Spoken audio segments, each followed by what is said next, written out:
Let them all in. Ready, set. Oh! Oh! Ah, here they come! That is the first time I've actually seen it like unveil like that. That's like a whole event in itself too. Yeah. This Wow. is Cool. Okay. super Hello, cool. everybody. Bye. Aloha. Hi, everybody. Happy Monday. Everybody make some noise. Somebody scream Monday night ukulele.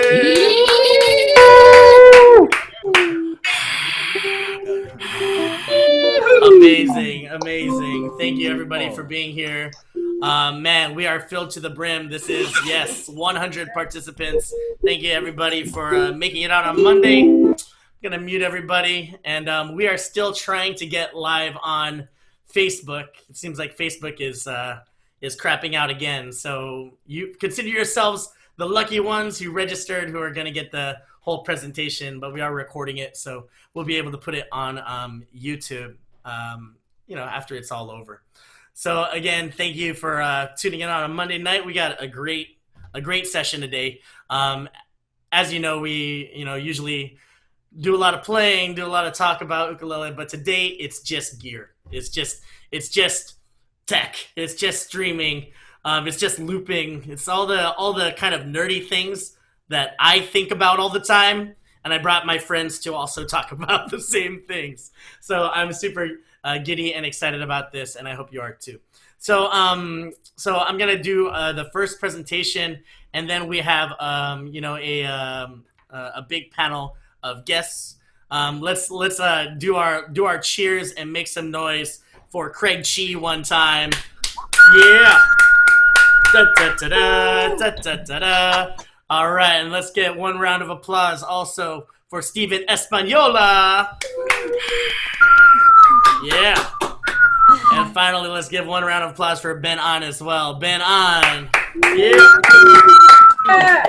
All right. So, man, this is great. And I'm going to actually start with my presentation on Zoom because, first of all, this is something that if you're looking to lead a Zoom group, that I always suggest you do with, almost every meeting. You can kind of do this to kind of orient people on the platforms, and some people already get confused by how Zoom works, even though by now it feels like we live half our lives on Zoom and we're all zoomed out.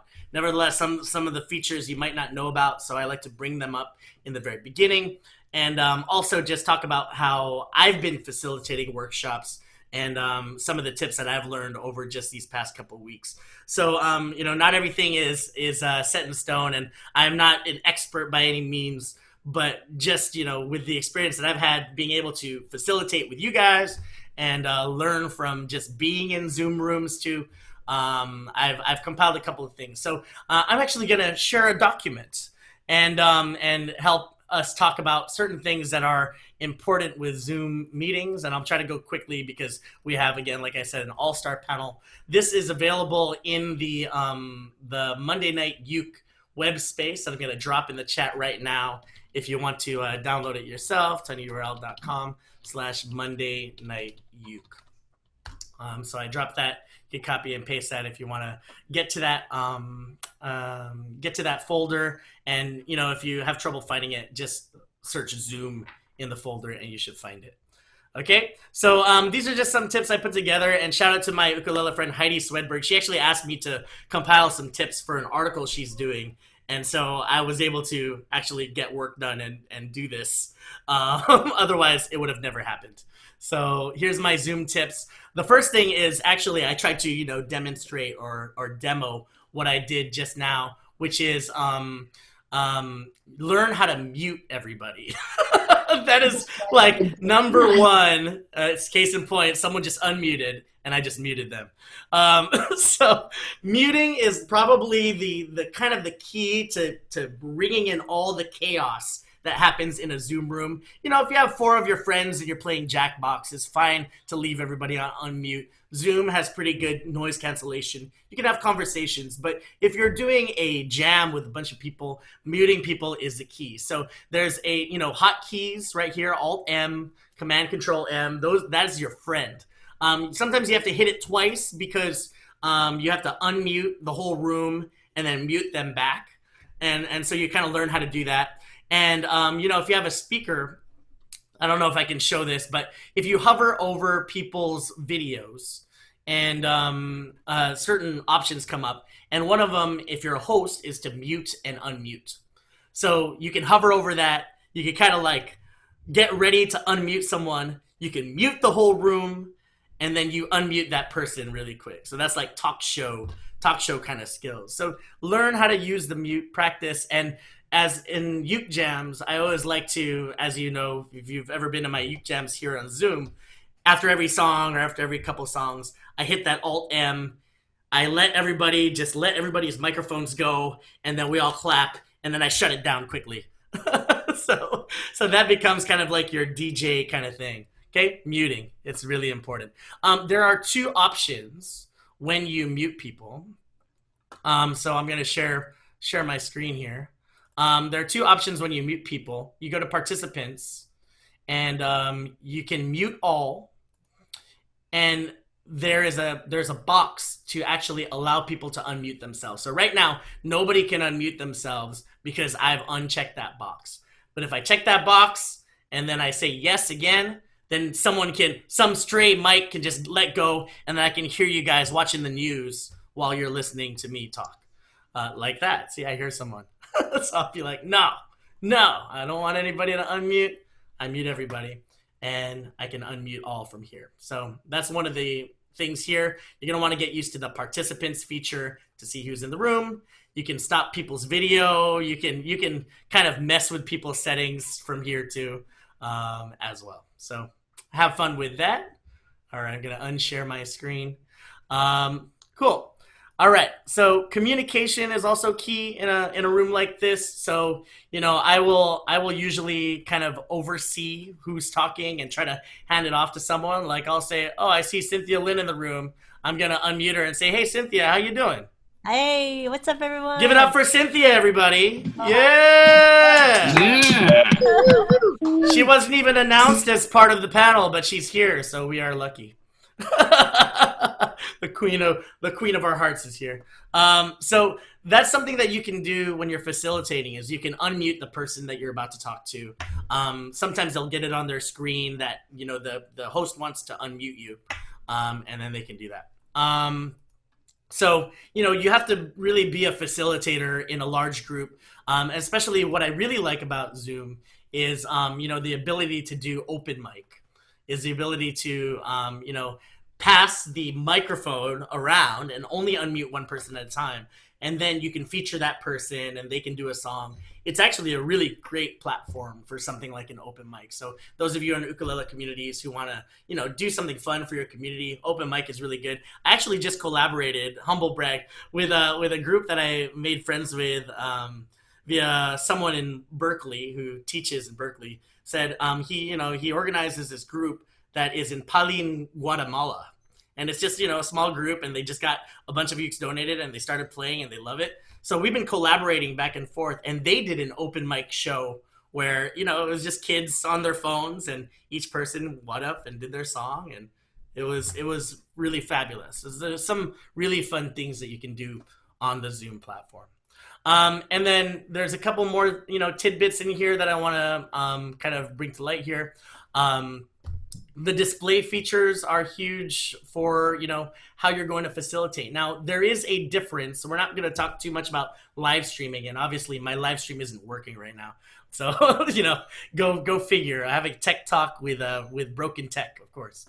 But the display in Zoom is a lot better than you will get if you do Zoom to YouTube or Zoom to Facebook. So me and Cynthia have had a couple of, live streams where people are like, oh, I want the videos to be bigger, or I want the chords to be bigger, or things like that. In Zoom, when I share my screen, you should be able to resize how big or small the screen share is. So even the document I'm using right now, if you go to the kind of the middle divider, you should be able to slide this divider back and forth to make the screen share bigger or to make the view bigger. You should have some options on the video to change between gallery view and kind of like a one-person view. There's a lot of features that, Zoom folks have already at their disposal. So I always try to tell everybody, hey, look, when you get into the room, make sure you know where your gallery view is. Make sure, and I'll share my screen. I'll say, make sure you know where these little buttons are so that you can press gallery view and see the Brady Bunch, and you can scroll through everybody's beautiful faces. And that's one thing that you want to do with Zoom is, when we're all jamming together, it's so crazy how it feels like a real jam session, even though everybody's muted and we can't hear anybody. Just to see everybody strumming along makes us feel so comfortable and kind of brings those good feelings of playing ukulele. And then there's speaker view, which will make you bigger on the screen. Now, what is affected is if you're the host and you're streaming, your view will change what's happening in Facebook. So if I went to this view right here, then that would happen on Facebook. And I go back to gallery view, and that will happen on Facebook too. One also cool thing is to spotlight people. Like, hey, what's up, Steven?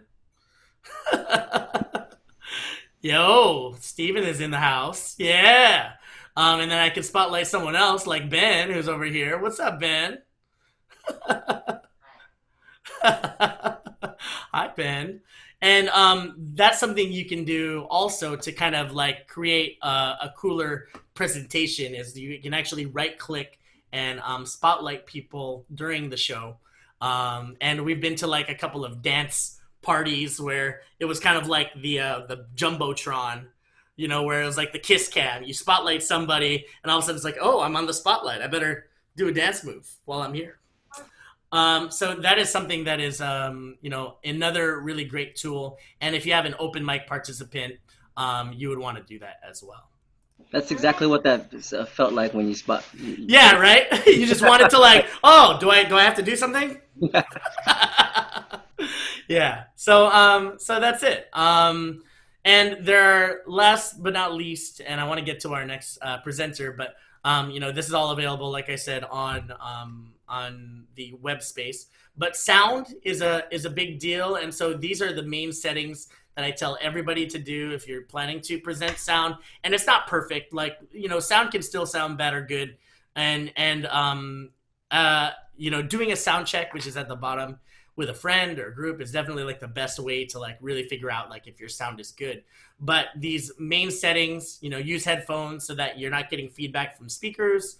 In audio settings, there are 3 things that I like to do. I like to disable the auto adjust volume and the background noise settings and original sound. That's all stuff you can find in audio.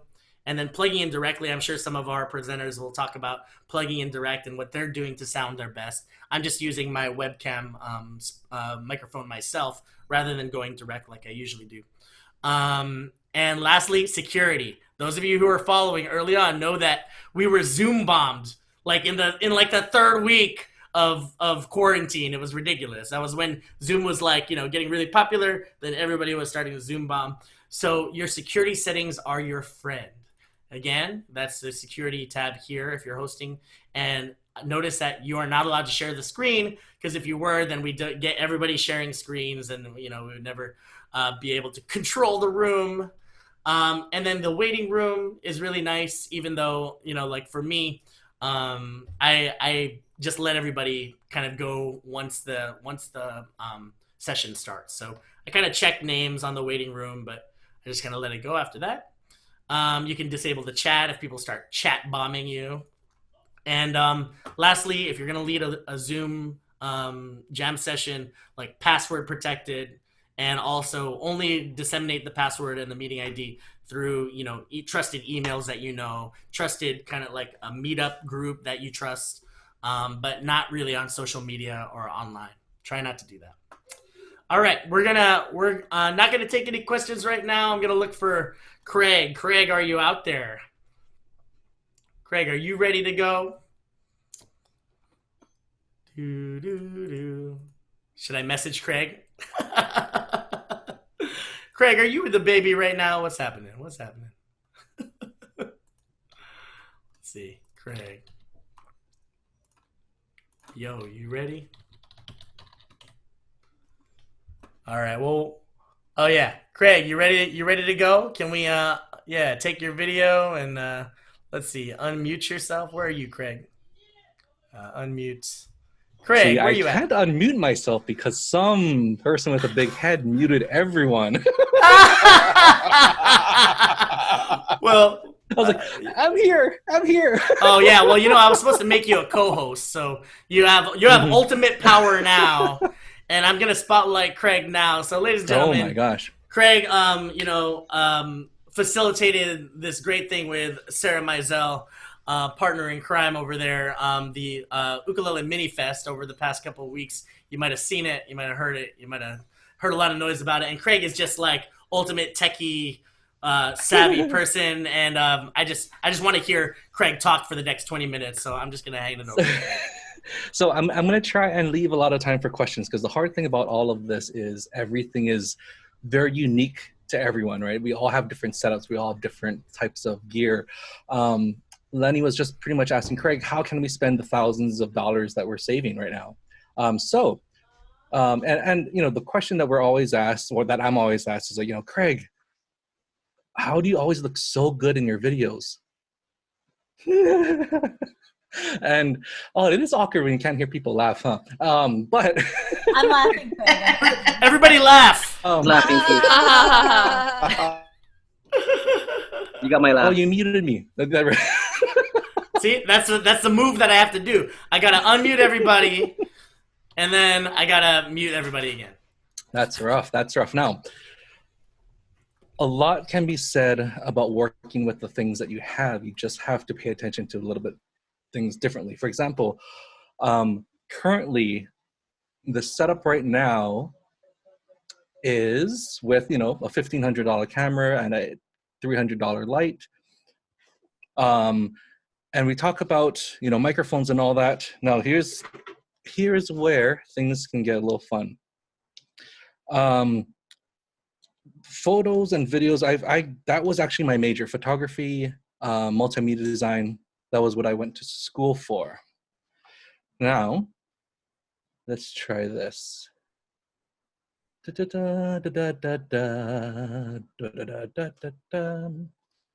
right, let's switch this. All right, so this is the current setup. Notice the big light right here is not on. This camera is not on. It's actually the one we were using was this tiny $50 camera webcam and one $7 lamp on the top. But to get some of that nice kind of fill light, I'm bouncing all of that light off of the wall back at me. A lot of times, especially in right now, it's and this is back to my actual big camera, but we think we have to invest in all of this gear just to look or sound okay. And a lot of times, again, we can do so much even with just that $7 lamp. And part of it is, again, think about anytime you have an expensive camera or entry-level camera or an iPhone, they all crave light. The more light, the better. So if we always make the mistake of like having a really nice background, but it's like the sun pouring in and it's this backlit thing. It's just totally opposite of what we really want. We want to see your face. We want to see all of that light here. And again, there's different ways. You can bounce the light off the wall. You can take a lamp. You can put like a sheet in front of you. And all of a sudden you have like a $3 diffuser panel that you don't have to spend $300 on at B&H. There's so many different ways to be creative with your lighting, but typically 99% of the time, any kind of answer is just add more light to it. Again, expensive cameras crave light. Cheaper cameras need light. They're just as much light as possible. And I know that some people are teachers. Some people are here just because they love jamming. Regardless, get that camera up a bit. It's unfortunate that with the laptops and everything, the angle is really low typically, but two things happen. One, it makes the focus just on your ukulele and your belly, but it also, if that's also where your mic is placed with that camera, you're going to hear way more ukulele than your vocals if that's what you're trying to portray or teach, right? You want to hear more of the vocals. Just like performance, the vocals are the story. Your instrument is just kind of helping. So again, part of it is get the camera up a little bit more. I promise you, you're going to look much, much better compared to a low angle going up. Now, a lot of people have asked us what software we used for the mini festivals. It's all about OBS for me. OBS is a free software on both Mac and PC. The reason I like it so much is you have so much more options to do. You can control the size of anything. You can add graphics, you can add movies, you can add guests via Skype into it.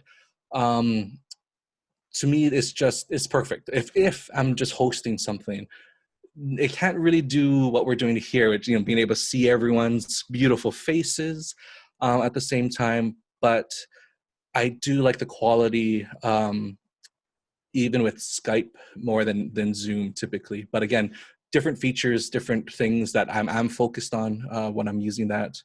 But OBS is, again, there's so many tutorials on how to do anything on OBS. On PC users, you're lucky enough that there is a virtual cam that you can use to go from like OBS to Zoom. Mac right now, it's not quite working, but that is an option. That way you can add graphics, you can add all of these cool things within your window, even in Zoom using OBS.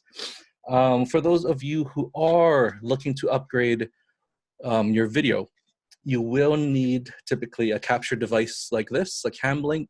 These little things are about $120, but they are pretty much sold out everywhere for the last like 3 months, maybe 4 months. And people are selling it for like twice as much, which is just not fun. But capture devices or HDMI switchers, we use the ATEM Mini Pro. We talk about that in the link that Lenny sent to everyone about this too. So in that tech rehearsal, kind of broke everything down on how we use it. But this is pretty much taking any HDMI signal and putting it into your computer to use as a webcam, which is the beautiful thing. There was one more thing I want to mention before questions. I will think of it. Are there any questions that I can help answer? I'm trying to move fast because I know we have a ton of amazing artists today to kind of talk about their setups and whatnot. Yeah. All right. Thank you, Craig, for sharing that info on. And you totally deceived us with your camera, showing us a cheap camera. That was messed up, man. That was totally messed up. Yeah. Any questions? And since we have a nice room here, if anybody wants to just unmute themselves and do so, I'll do that really quick. Anybody have a question that they want to just bring to the table? I have a question. Yes. Who's first? Who wants to go first? My name is Jeff Burton. I'm looking to get into streaming, and I was just wondering what the easiest way to stream with 2 people and screen share is. I've committed to a stream on June 21st for the Day of Music, and I want to do it with a buddy of mine, and I didn't know. Eventually I plan to get into more of the technical aspects of everything, but for right now I just want to know what the easiest way to stream 2 people with screen share capabilities is. StreamYard is a really good option. They have a free version, but it's all built into the browser. So you just have to send the invite. Everything is built in. Their pro features are being able to use that stream to do both like YouTube and Twitch, or YouTube and Facebook at the same time. But StreamYard is a really nice user interface that's pretty dang easy. You don't have as many options, but if that doesn't matter, it's a nice option to have. Yeah, I just wanted like the simplest way to do it for the first time, and then as I get more comfortable with it, I can get more. I would say try out StreamYard because you don't need to worry about resizing things and all that kind of stuff. I try that like this week. I think you'll enjoy how easy it is. Perfect. Thanks so much. And the name of that again, Craig, is? StreamYard. StreamYard. Cool. StreamYard. All right, we're gonna. Greg, when do send you me to that. use your expensive camera? When do I use it? Yes. Oh, so we again, we've been really lucky. We've been doing the live streams once a month last year, but really pushed out this year because once Sarah and I realized that we wanted to try for a baby, we knew we weren't going to be traveling nearly as much. So we wanted to start focusing on working from home. So everything was kind of leading into that direction. But with our online school, we use the main camera for that all the time. It's because we have it, I love it, just the quality is, it's so nice to have, especially for our pre-recorded lessons and the video exchanges. But all of our live streams are with these big cameras. Okay, thank you. Mm-hmm. Fabulous. And we had one more. I heard one more voice earlier that two people talked at the same time. Who was that? You want to? It might have been me. It might have been me. Who that? It's Amy. All right, Amy, what's your question? Hey, thanks you guys for doing this. So I actually have a two-part, real quick question. Have you guys upgraded to the new Zoom? Because the new Zoom does not allow you to unmute everybody, but they will. The next upgrade will. That's just an FYI, you guys. The second question is, I cannot at this point do Zoom and Facebook Live. I think it probably has to do with my old computer. So I'm mostly concerned right now with how to make my Zoom meetings their best possible, with the best possible sound and the best possible video. Is there, and I understand that you're talking about the next level. Can you just really briefly tell me what I should be doing to increase both the sound from my ukulele and my vocal sound, and anybody else? So first off, Thanks, Amy. Sure. Wireless headphones, have this kind of thing where it tries to cancel out extra noise. Right. A lot of times that's the killer for a lot of stuff because it tries to cancel everything that's happening with the ukulele. So you can get everything from, for example, if you have an iPad, you can get a small Shure MV88 or like a lightning microphone that would be sounding fantastic. But you have to make sure you do have one of the older ones that has a headphone jack so you can still hear with headphones. Or again, like one of the Blue Yeti mics are amazing little USB mics that you can get some for like $40 to $50 that will always sound better than anything that's in a device like our laptops or tablets.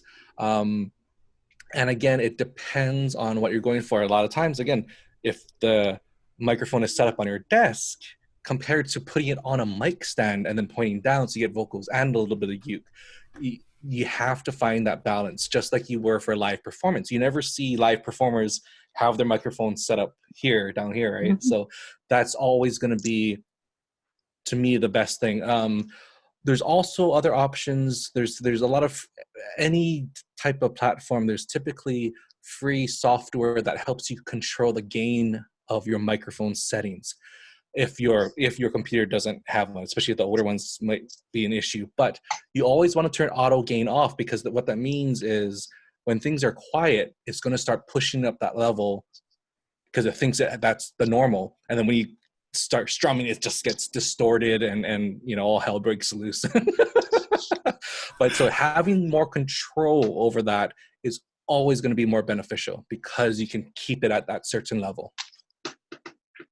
Yeah, thank you for that insight, Craig. Thank you for the questions, Amy. We're gonna take one more from Mia, really quick, and then we're gonna go to our next presenter. But at the end of this, when we get through our panel, we're going to have everybody, is going to be available for questions. We're going till 8:00 today, so we're trying to get through, the meat of our presentations first, and then we can kick it back for more questions. Mia, are you out there? Yeah, I am. Thanks. I really appreciate this. I really appreciate this, you guys. If you're doing video, okay. Oh, hi, Mia. Hi, Craig. How are you? Great to see you. Great to see you. If you're shooting video and you look like the Crypt Keeper, like Sam, like music videos and and stuff like that. Sorry. I know. I'm sorry. I look like the fucking brick here. I'm sorry. That's our show. Thanks for watching. All right. I'm so sorry. I'm better off when I'm doing Zoom meetings or something like that, sticking my camera up, say, above my monitor. Mhm. Like, you know, because I'm on a desktop, above my monitor, right? And that would be better? Yeah. Okay, cool. 100%. Yeah. Okay, that was my big question. I have another one I'll ask it way later. Thank you. Thanks, man. I'm sorry. Yeah, and I really like, you know, to echo what Craig was saying about just like the, you know, the angles and the lighting above all. Like you can have, you know, like, you know, the nicest quality stuff, but if you don't take those kind of fundamental, like classical artistic qualities of shooting a video, then, you know, it's tough luck, right? Ain't that right, Craig? All right, give it up for Craig one time, everybody. Oh, Thank you. thanks, Craig. All right, we're gonna bring it right to our next guest over here. We're gonna turn it around to my Bay Area brother, right here across the bay. It's Stephen Espaniola. Put your hands together, everybody. Hey! All right, I like your hat too, Craig. Aloha, everybody. Good to see so many smiley faces out there. Other people who enjoy tech as much as us. Just to quickly echo what Craig was talking about. Actually, I also have I do have a nice webcam that I use, a Brio webcam for all of these kind of things like streaming, Zoom. But I do for my lighting, I use mostly natural lighting if I can have it. But I'm using right now just a really cheap $20 IKEA light that's right behind my setup here. So you don't have to spend a lot of money, like Craig was mentioning, to get to get decent lighting and to get that effect. If you can use natural lighting, it's always the best. Um, so I'm supposed to talk about YouTube, my little foray into YouTube. When I first started getting into the YouTube space, I was all over the place. I was kind of really scattered, kind of searching for what I wanted to say. I had a lot of technique videos. I had a lot of gear videos because I love technology. I love gear. I had a lot of performance videos, and I really wasn't sure what kind of space I was gonna, what kind of voice I was gonna have in YouTube. And then I was even actually asking friends like Lenny and Cynthia for advice on where where they think I could fit in on YouTube. And I think I was at one of the ukulele festivals, and there was somebody who we started talking about this book here, the Hemeli Aloha book. And it's a great book. It's lots of great Hawaiian songs, about 300 Hawaiian songs. And he was telling me how frustrated he was learning the songs because he didn't grow up in Hawaii, wasn't really that familiar with a lot of Hawaiian music, and the Hemeli Aloha book doesn't have any sort of tablature in it or notation. So all it has is the chords over the song. So unless you grew up in Hawaii, was familiar with any of these songs, or are willing to do research on the music, you're not really gonna know how these songs go. So when I heard that, a light bulb just kind of switched in my head. I was like, wow, you know what? I'm familiar with all of these songs. Um, Hawaiian is kind of my thing, and um, I thought it would be a great opportunity to show people how to play these Hawaiian songs that I grew up with. And ever since I started doing that, it was just a natural fit. It's a small niche in the whole YouTube space, but it's my niche. Nobody else can really do it like how I do it. I basically very very relaxed. How you see me in my YouTube videos is exactly how I am in real life. I don't try to put up any sort of facade or anything like that. You're gonna get mistakes in my videos. I throw everything in there. When I started doing my first YouTube videos, I started using this camera here. This is kind of known as the vlogger's camera. It's a Canon G7X. Great camera. It's not 4K. It's a 1080p, And the reason why a lot of vloggers like this camera is because of the front-facing screen. So when you're doing your vlog, you can actually see where you need to be positioned right here on the screen. So this is why it's a top choice for a lot of vloggers. And I was using that for a long time, and um, I liked it. It was I wasn't really disappointed with the quality of the videos. But I wanted to find something that was a little bit more streamlined, where the workflow was a lot quicker. Because what I found was the editing process can just bog down the whole creation process of making YouTube videos. So then I started to do a little more research, and um, I stumbled upon an iPhone 11. So this iPhone 11 is what I use now for all of my YouTube videos. I do it for some live streams as well, but it's a great answer for doing these kind of videos, because the front-facing camera is actually 4K quality, so you can get beautiful 4K quality picture. And I also use this little mic here, which is a lightning mic that I think Craig mentioned this as well. It's the Rode ME microphone, and it just plugs in right into the bottom here. So I get exceptional sounding audio as well with my videos.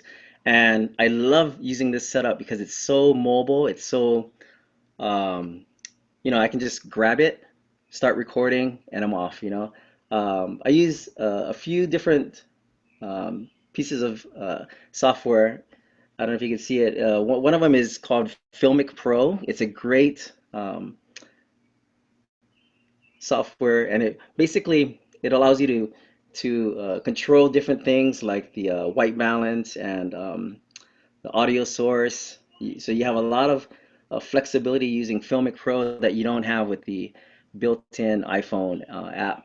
Another note is that I actually use this solely as a camera. I don't use this as a phone at all. This is my actual phone is right here. I use this and I treat it just like you know, an expensive camera, which it actually is. And I have this really great housing here that just hooks onto just a mini tripod. I do have a bigger tripod if I need it, but I've been so happy with this setup.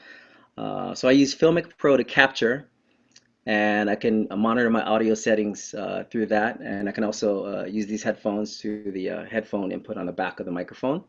And for all of my editing, I just use the iMovie editing, which is built into the iOS platform.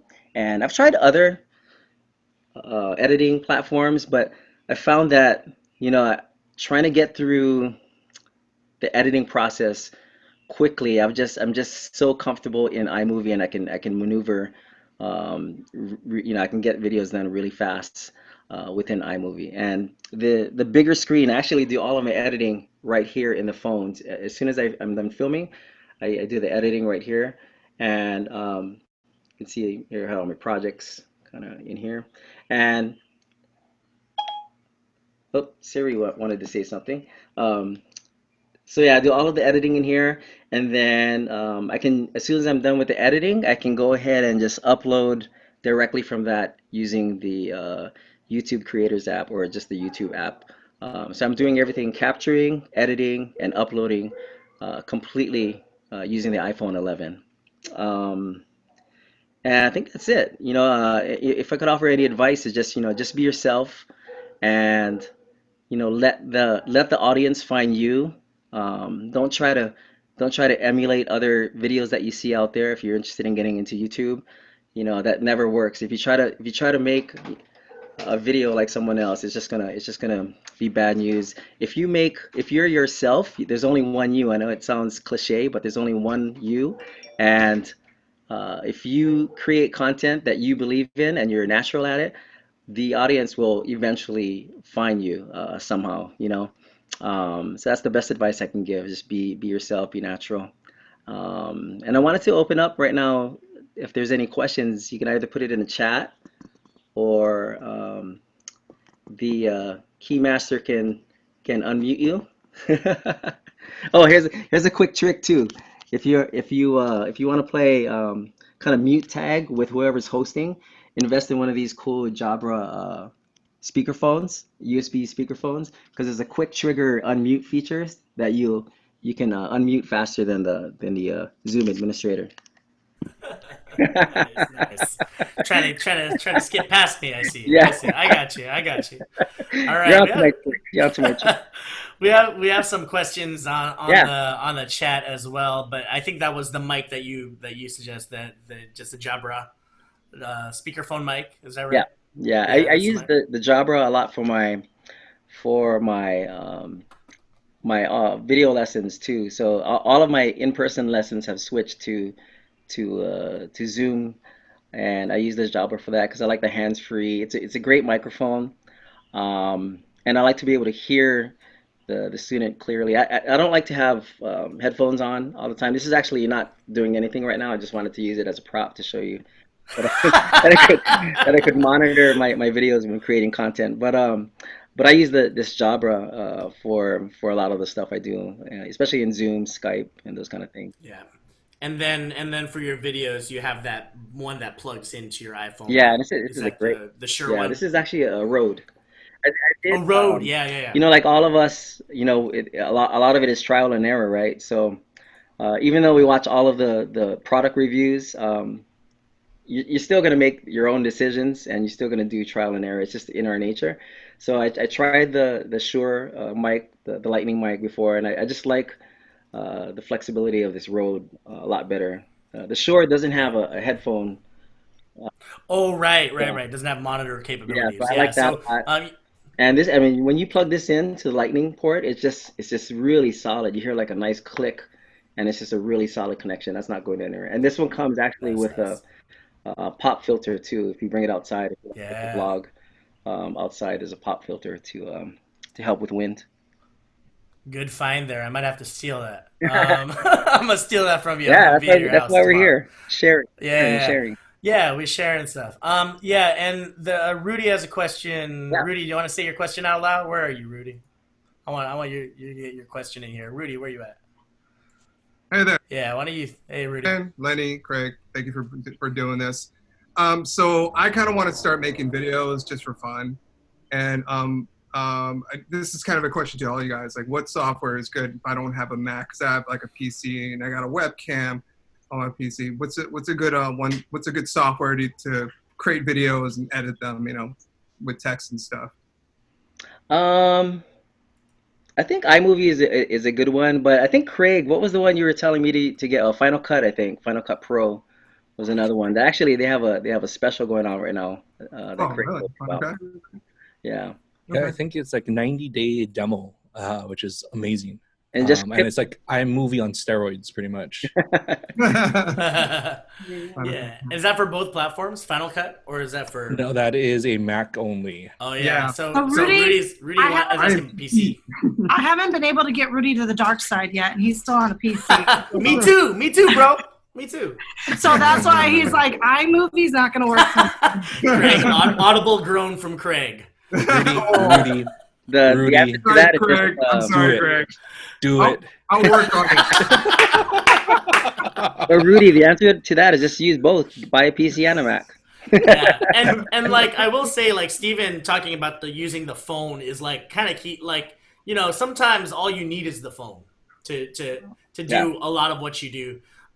So I still have my iPhone that I use, but I actually video edit with currently I edit with Adobe Premiere, which I'm still figuring out. But it's it does all the cuts. It does it does decent work. It's a little bit more hands on. I think some of the the iMovie is just like the easiest thing to do. Yeah. Well, the Premiere thing. is amazing. I mean, you can do Yeah. full on movies with Premiere, but it's just it is a little bit more of a learning curve for sure. But Okay. Yeah. Yeah, that's kind of the that's industry standard, right? Premiere, as far as like film. yeah, because it works Yeah. both on Mac and PC as well too, Mm. because it's all Okay. Adobe. Yeah. The thing I like about the iPhone 11 in particular, it's kind of the game changer because the front-facing camera is 4K. So I think that was the thing that really drew me to the iPhone 11, especially. Yeah. I see. Well, yeah, yeah, Thank you. yeah. Dude, really, really great presentation there, Stephen. And Yeah, we're of thank course you. gonna have more questions coming up. At the end of today.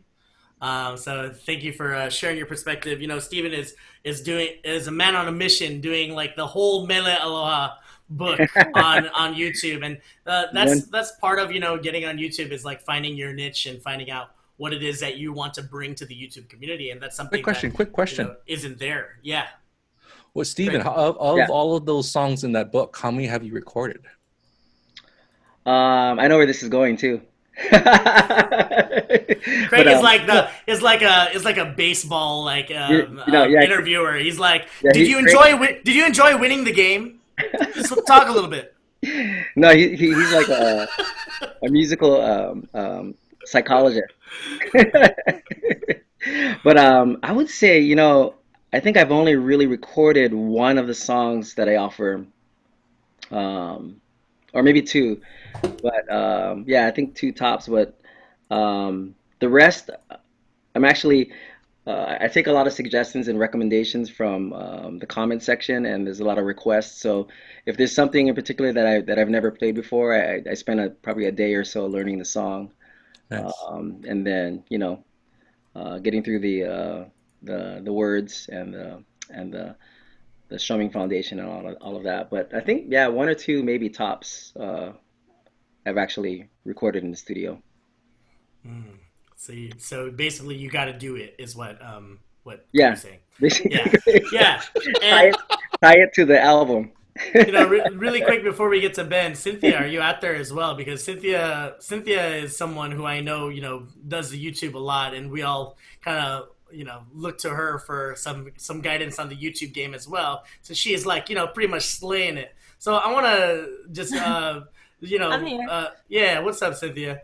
So Hey. just talk about just finding that, because I think to watch Steven's stuff, it's like, and I'm on YouTube too. It's like we find that you keep putting content until you find the right thing that works for you. How was that process for you as well? Since we found that with Steven as well. Definitely.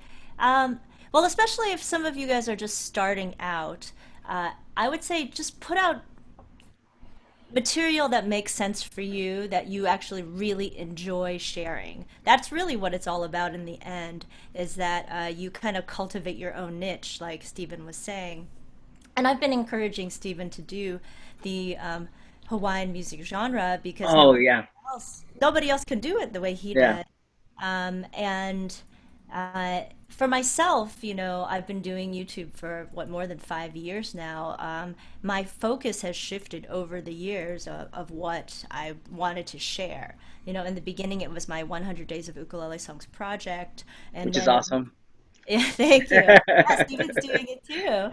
Uh, and then moved over to doing more tutorial focus, and then it kind of moved over to more of experimenting with music videos and learning how to shoot music videos. And now I find myself in like kind of a new place where I want to focus more on music production and video production. And so what I've found is that uh, what other YouTubers have talked about is this concept of YouTube burnout, the idea that like you can get into this cycle of feeling like, oh, I have to put this kind of video out because this is what everybody wants to see, but that is going to kill you. That is going to basically make you feel like you are just another machine. And the whole reason that I do this is because like I want to pursue the creative outlet that makes me happy, that's rewarding to me. So okay, my top advice for people who are starting out on YouTube is make 20 videos that you just want to make, right?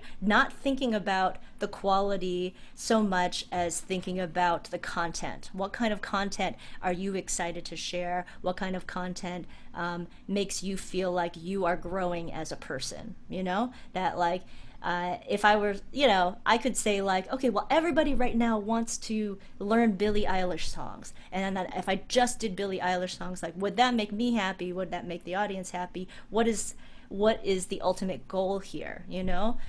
So the reason why I say 20 videos is because so many people ask me, they're like, okay, well, hey, Cynthia, I made one video. How do I get people to watch it? So, Yeah, how do you? well, so my answer is one video. When you only have one video, you basically are just asking your friends to watch it, right? Because then there's no other reference, right? If you make, and also then you don't really have a niche with only one video.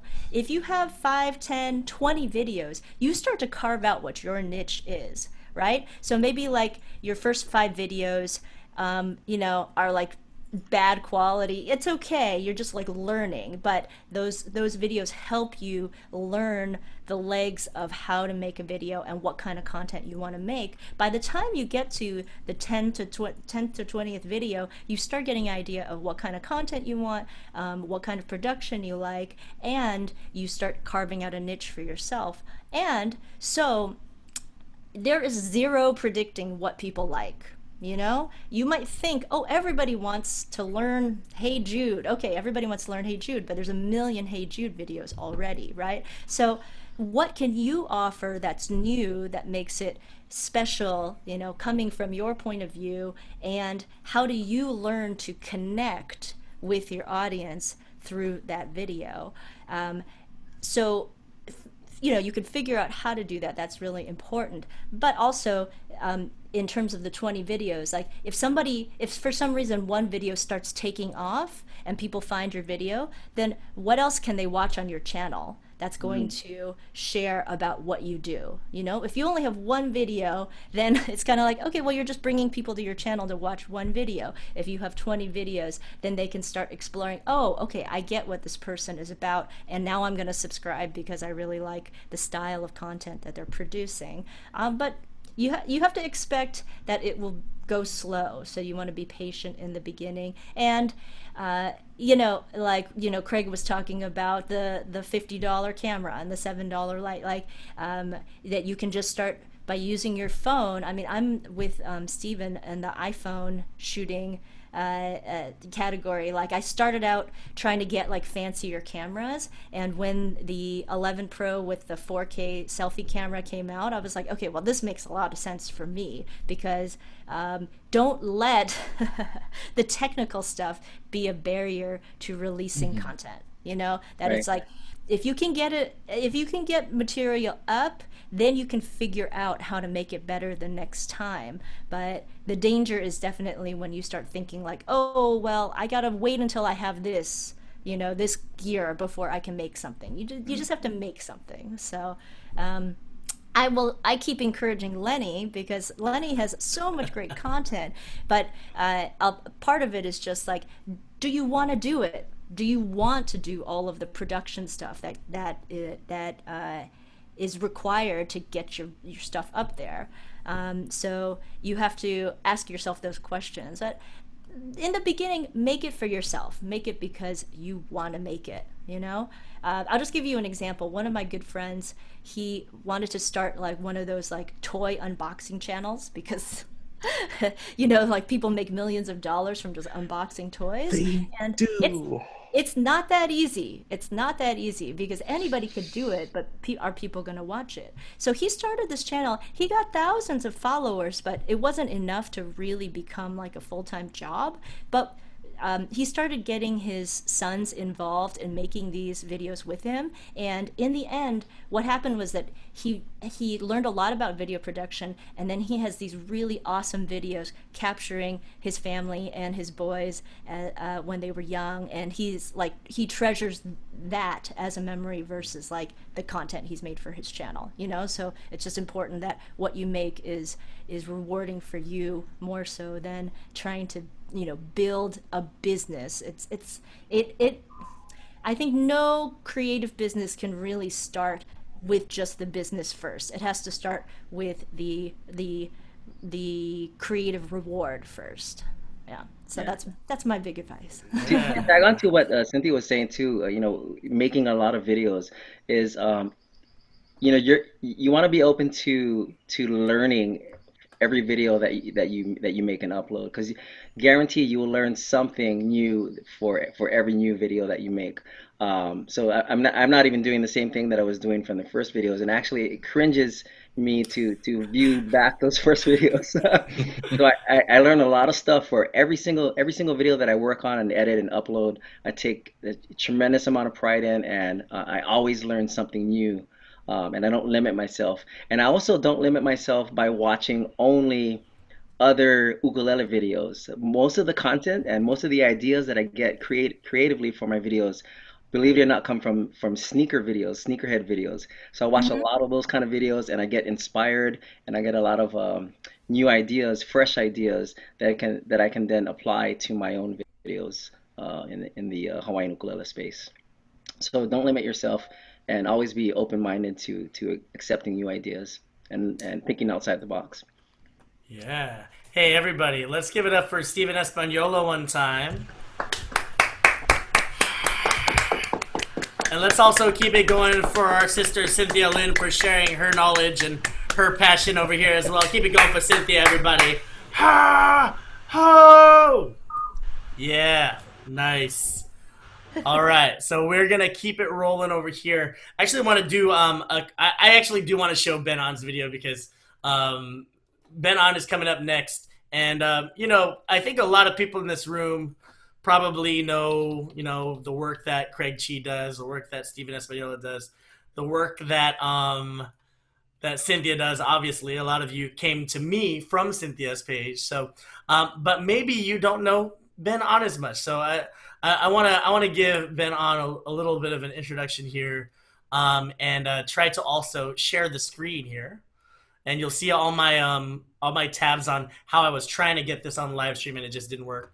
But here is the here's Ben On's YouTube page. He's just started uploading things that he's been putting up on his Instagram. That's where you want to find him, Ben On Music. But here is pure comedy gold, in my opinion, right here. I'm about to click this. And by the way, if you want to share a video on Zoom, you do have to do something a little bit special. You have to do what's called share computer sound. So I'm actually going to show my screen here. This is my screen. When you do the new share, you want to pick the window that you want to share, or if you just want to share computer sound, hit advanced, and you should be able to share music or computer sound only. This is great if you want to just have everybody jam to a track, or just have a dance party. Like, we should totally have a Zoom dance party since we have full capacity today. It would look really cool, or really lame. I don't know. I haven't seen you guys dance moves before. I can't judge. Yeah, once you pick the screen, you'll see this tab down here that says share computer sound. And then I guess I can optimize screen sharing for video clip. I don't really know what that does, but there you go. I'm going to hit share. You see this?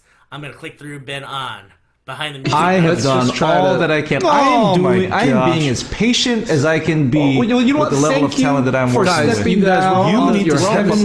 And it goes on and on, watching the river run further and further from things that we've done. This is so cool, man. No, thanks for having me. Just let it rest on the shirt like that. What is this?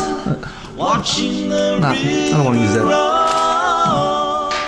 Let's get it rolling.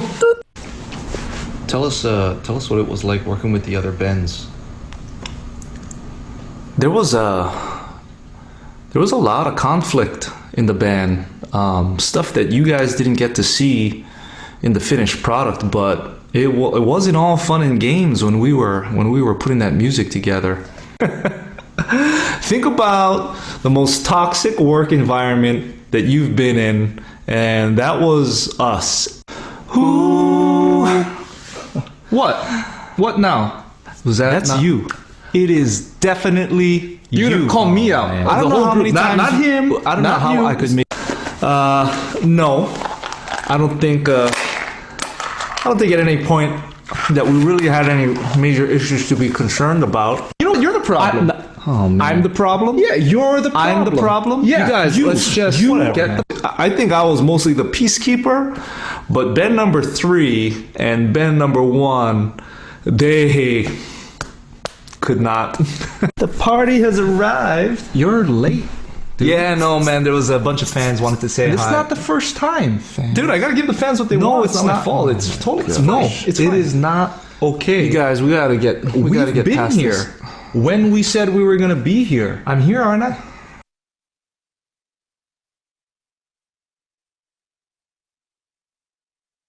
With the shelter-in-place thing, the guys have been more enthusiastic than ever to really make some music together, and that makes me happy. I think the guys came around, they came to see that, you know what, I'm not that bad of a guy. I think we are in a place now where, despite our differences, we still want to keep making music together, and I can't speak for the rest of the guys, but I'm thankful that we get to do it. Yeah, here we go. 1, 2, Taxi 4. driver, Stop for me. Oh man, it's too much.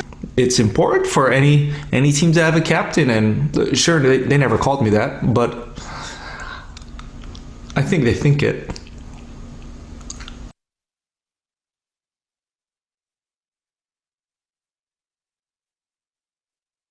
Gentlemen, put your hands together for Ben On one time.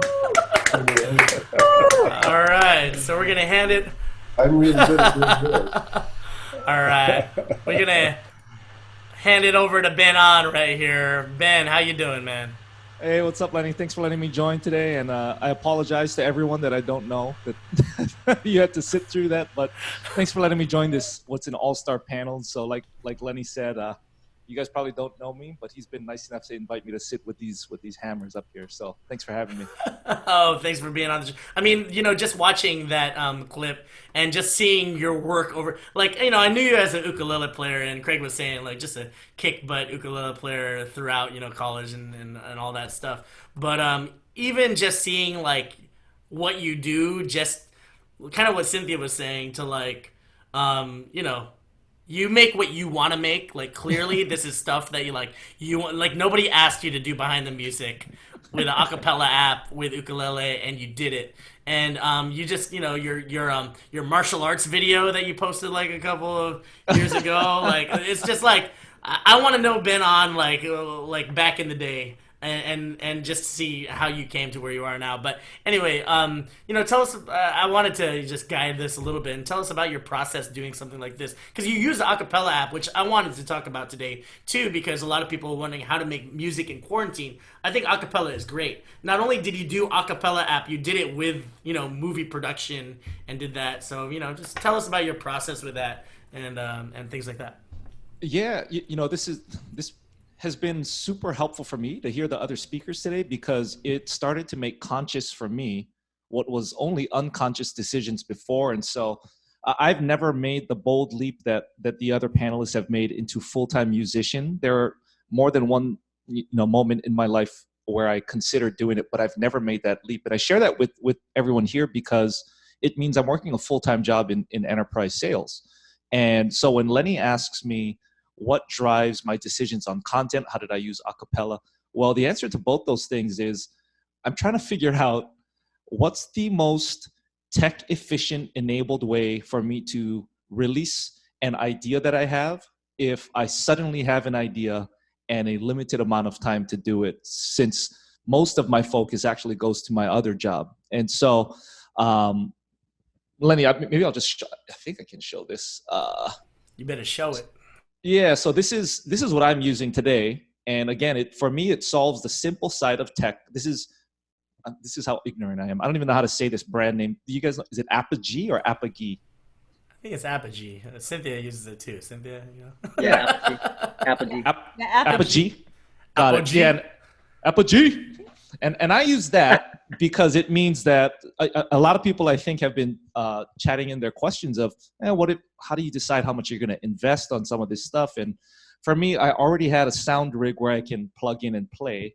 The Apogee here just allows me to take one output, put it in there, and then Lightning put it into my phone so I can quickly put some stuff together. And on that note of quickness, acapella, same thing, right? You're going to sacrifice some things on quality. You're going to sacrifice some customization. But if I have an idea and I have a couple hours or something in the week where I'm like, hey, I want to get that out there, that's a really, really quick and easy way for me to take my mind off of work and to have a musical project. And if you're kind enough to ever check out some of the stuff I've done, the way Lenny characterized it is really spot on, which is I don't have that niche yet. It's more so that last video that he showed, if anyone watches ESPN, you might guess where that inspiration came from right now, right? Is I was so hooked on The Last Dance, the Michael Jordan story. I'm like, man, I'm realizing I love documentaries, but I don't really have time to make one. What if, though, I'm the only person I have to interview, right? And then I get these silly ideas of, oh, I wonder if the video editing process, so everything in that video was just done on my phone, and I think I used iMovie, but honestly, I can't remember, right? I wonder how I might split these different things up. There's some acapella stuff in there, but really just a couple of hours on a midnight inspiration one night. And so, Lenny, the shortest answer to your question would be, how can I quickly, using tech, enable the release of an idea or some content? And so I think the very next video I put on my Instagram was a stop motion vid, right? Like, yeah, that was now dope. now that we're sheltered in place, I'm not going anywhere. I'm not seeing people outside of my house. So when I need to take a break from work, I'm like, oh, someone did a stop motion vid. I texted that guy. I'm like, was that an app? He's like, yeah. So, that takes minimal effort. And in about, an hour, you can put something pretty cool together. So a lot of it's just experimentation and just for fun. That is awesome. Yeah. So talk about the process of acapella. I think some people don't understand acapella app, and you don't have to like do a fancy show, but like just kind of describe it to people, because I got into it once, but I didn't really go deep into it in terms of whatever features you might be using. How are you setting these things up so that you can actually do it? We'd had a loop pedal workshop like a couple weeks ago, so people are familiar with like the live looping, but not quite the the art of video editing on acapella. Yeah, acapella. So for those of you who don't know, if you think about the video that Lenny showed as part of my introduction, the parts of that video that were done on acapella were those windows where there's more than one of me at the same time. And in that particular example, there's only 3 of me, but you can put like 9 or maybe even more, but you can have 9 different musical parts that they have within this app interface to make it really easy for you to record parts. So it's as simple as you select how many parts you want to have, you tap on one of those windows, you record a part, and then you do that for the remaining windows that you have. The benefit is it's really easy to do some basic sound editing, some equalizing, some reverb, some delay, some panning, but it's really basic, which is about as much effort as I want to put into it where I am at in my life right now. The downside, right? There's always a cost reward. The downside is because you're doing it within that interface, every one of the takes that you do is going to be recorded as is from start to finish, which means if you're recording a 3.5-minute song, you might nail the first 3 minutes and 25 seconds. And if your last harmony part on that last 5 seconds is off, well, you're going to have to do the whole thing again, right? If you don't want that to be in there. And so the cost of it is you're going to have to be a little bit more buttoned up on the musical stuff. And if you watch my videos, you know that I reach a point where I'm like, it's fine. It's fine. Who cares, right? Who cares? And it's fun. The difference between doing it that way and editing on iMovie or Final Cut or any other type of thing where you're basically replicating yourself is you can punch in, right? You can punch in. If you screw up that harmony at 3 minutes and 25 seconds, if you really wanted to, you could just cut that out and re-record that part and have a separate thing come up. And so acapella doesn't allow for that, but it is really easy. The irony, as Steve and Cynthia talked a lot about content, the irony for me is when I'm making a video, what is the stuff that I want to do? Well, unfortunately for you guys, it's not the music that I know really well. Usually it's a song or a concept that I don't know well, because then that becomes more fun for me, which means those harmonies are kind of funky for me sometimes, but it's still something that I was motivated and inspired to do on that given day. Lenny, is that kind of answering your question? Yeah, that's awesome. I mean, the whole idea of like doing it like all the way through just kind of speaks to like your planning, I think is what I'm thinking. Like, like you really, if indeed it is all just in your head. You still have a full out plan of like, this is what I'm gonna do ahead of time, and I think that kind of speaks to again, kind of what drew me to you from the beginning was, of course, that loop pedal thing that you do. Ben On is an amazing loop artist, and so I think the video production that you do, like an acapella app one take masterpiece, can only be done by someone who has that kind of bandwidth in the brain to be like, this is what I'm gonna do 7 minutes from now. When I re-record it, I already know what I'm gonna do. Do you write this stuff down, or do you just like, hey, I think I have an idea, I'm just gonna do it? Lenny's so nice. He makes me feel like I'm better at something than I am. But no, I don't write anything down. But I think you're bringing up an excellent point. Whether it's looping or it's a cappella, I'm going to make it sound not fun, but thinking about it this way is fun for me, which is, what's the cost reward? If you guys have talked with this group before of looping, the benefit is, hey, you can really embellish the sound of a solo performer. That's awesome. The cost is, it will literally just repeat whatever it is that you've set. So how do you get creative within that, right? And looping, the stuff that I use, the only way that you can kind of get something out of it is to choose how to be dynamic. And dynamic, in simplest terms here, would be, when do I want something to actually play back, and when do I want it not to play back? And how do I arrange a song there? And so Lenny, no, I don't write it out, but if I know I want to do something fancy on the ukulele, maybe I'll cut out the bass so that it feels like there's a drop in the song and an increased focus on me. Or if I want there to be high energy, I'll put some bass and drums and hit it now, if I want to wind it down for a more intimate feel. So not really planned out, but conceptually it's, how do I leverage the easy tech that's present? Yeah, and you do that like on the spot while you're making it. Like you were like, okay, I'm gonna make this take, and then while you're like, I'm just gonna do the bass not so loud here.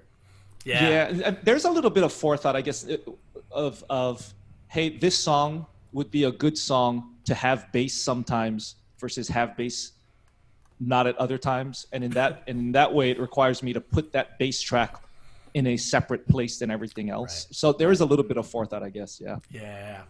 And so that's, I really appreciate what you're saying about this app, because, as people are getting into it, it's something that you have to play with and know that there are going to be limitations, like you said, but at the same time, acapella is something where, have you collabed on acapella? That's going to be my last question to you, because,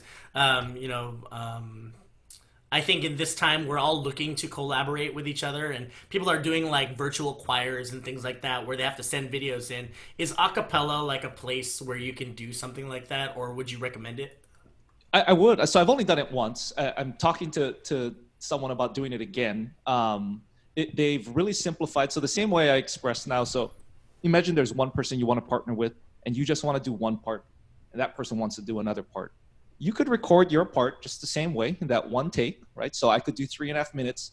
Then I text Lenny, be like, hey, Lenny, here's this link to this thing I want you to help me out with. And he could simply tap that other window, record his part, and then we get to have that beautiful thing together, again, with all its limitations and all its benefits.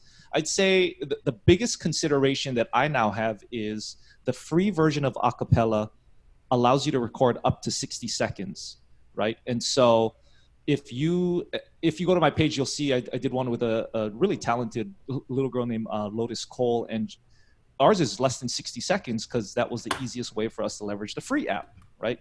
Now, if you actually want to do a full song, you have to pay, I think it's like $25 annually to leverage, a longer thing. So in response to Lenny's question on collaboration, if you want to collaborate with someone longer than 60 seconds, then so far I haven't asked anyone like, oh, by the way, I'd love to do music with you, but can you pay $25 for an annual subscription to acapella so we can do the whole song? Right? There's a little bit of an asterisk there. Yeah, that's great.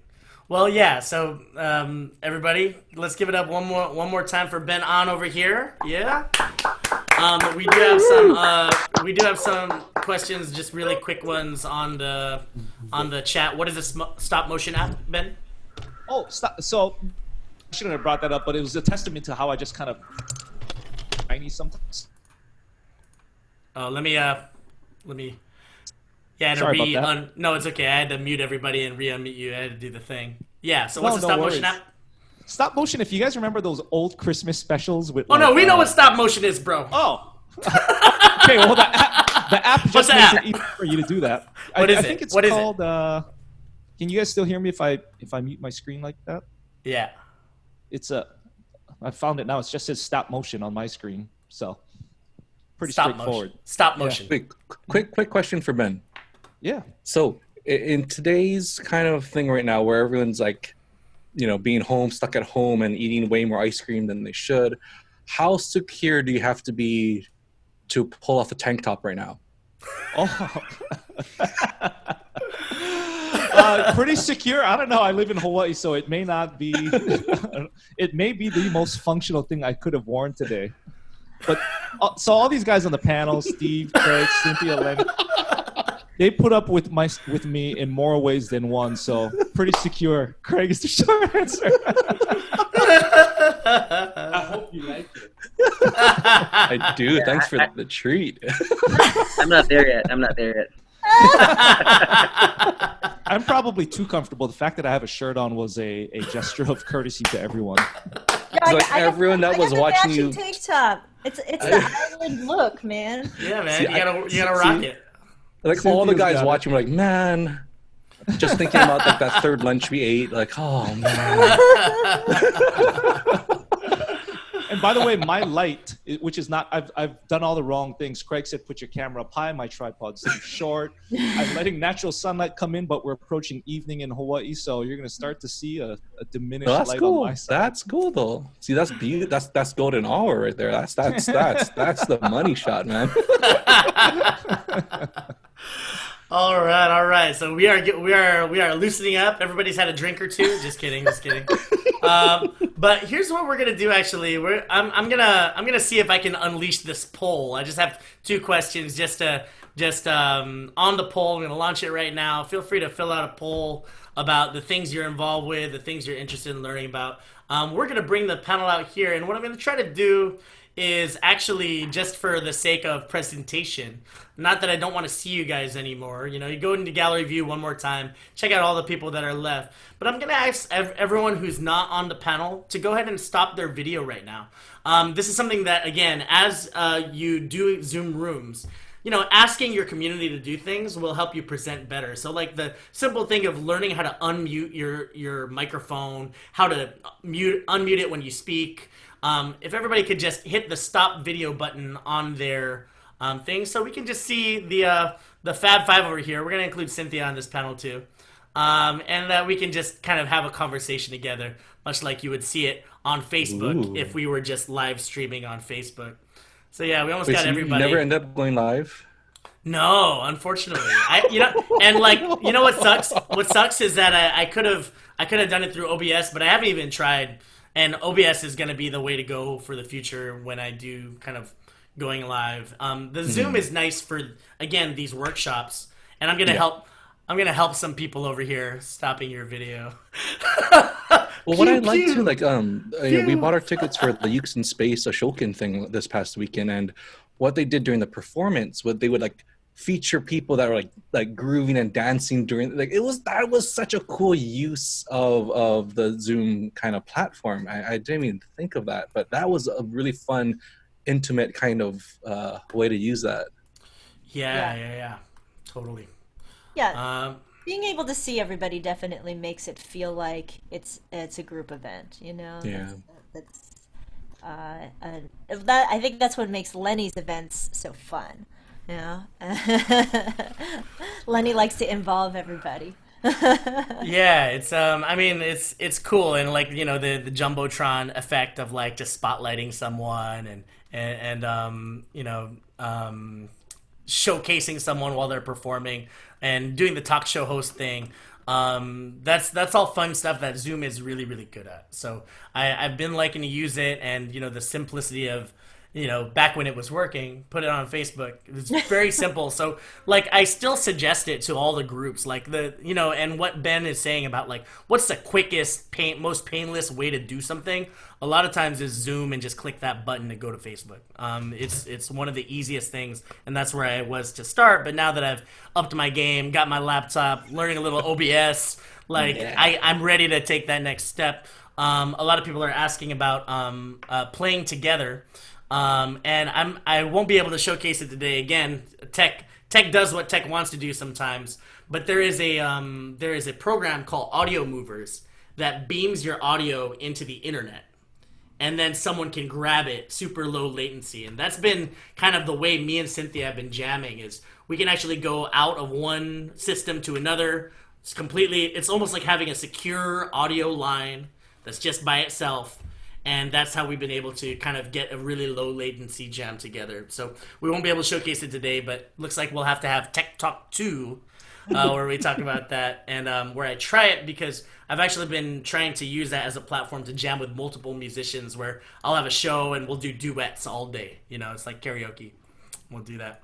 So thanks everybody for participating in the poll. We have some live things that, quite a few people are interested in Zoom, in pedals, which we haven't really talked about today, and lots of people have been on Zoom. Hey Steven, I'm cutting people's videos, so I see you go away. Nothing against you, Steve, but we're trying to show our paddle over here. Thank you. And so I have a couple of questions to the panel, which I've prepared. So the first one, if I get my notes right, we're just gonna go around and answer this. How is the tech game / your life changed during quarantine? Like, what is changed? We'll start with Craig, since Craig hasn't been able to talk in a while. Craig, how has your life changed? Not just since the baby, but like what's changed? And how is tech helping you through this quarantine? Pretty much. Well, we were fortunate in the sense, again, where we were planning to take this time off anyways to spend time with a kid. And then we had, the idea of putting on those mini fests, which almost killed me. A lot of people, like, we got a couple emails from like legit theater sound stage managers and stuff. They're like, "Oh my God, I can't believe you pulled that off." And you guys know, like there were tech tests with every artist. There were the planning of the arrangement of how we put the schedule together with the mix of certain, workshops or and everything and then again, how to include the community, how to include like the companies, how to include the makers, how to include the dealers. There was so much that went behind the scenes in a span of like 2.5 weeks for the first one, I think. And like so in that sense, like, I'm so glad we did it, because we pushed ourselves to do things that we didn't know was possible at the time, especially including Skype calls into OBS. Like, I didn't know that was a thing until we looked it up, and we're trying to figure out how to do these live interviews during the live stream. So because we realized, we didn't want to just press play. We didn't want to be a video DJ, right? We wanted a bunch of live portions of it. But in that sense, the silver lining for us has been it gave us a boost and a reason to try all the things we're thinking about doing the past 2 years, and just having the time to kind of do it. So I think we were very fortunate to be in this place during all of this. Yeah, and were you doing OBS before the quarantine at all? I mean, were you into it? You were for our simpler live streams. Before, cool. So you've been in it, and the Skype thing was a big jump there to get that happening, and that was great. Thank you, Craig. Let's go to Steven. Anything changing because of quarantine? I think I've used Zoom for many years, for like 4 years, and so that part didn't really change for me. I think that the big thing that changed for me were my private students. All of my private students shifted from in-person private lessons to all virtually now. So my teaching technique had to change a lot. I used to, I'm a very, especially if it's a private lesson, I like to see exactly how they're holding their left hand, and see what they're doing, or maybe where they need opportunity. So I mean that's completely changed in a virtual space. It's a lot more difficult to see those kind of nuances when they're playing, and so I've changed my teaching technique, and it's strange because I would say for a lot of my private students, I would kind of have my ukulele in hand through the duration of the 30-minute session. And I would show them things here and there, throughout that span. And for all of my Zoom classes, I barely pick up the ukulele even once, maybe once to show them something. But a lot of it's just me listening to what they're doing, and offering critique visually to see if they can change things. And yeah, it's been great. It's been great to challenge myself in that space.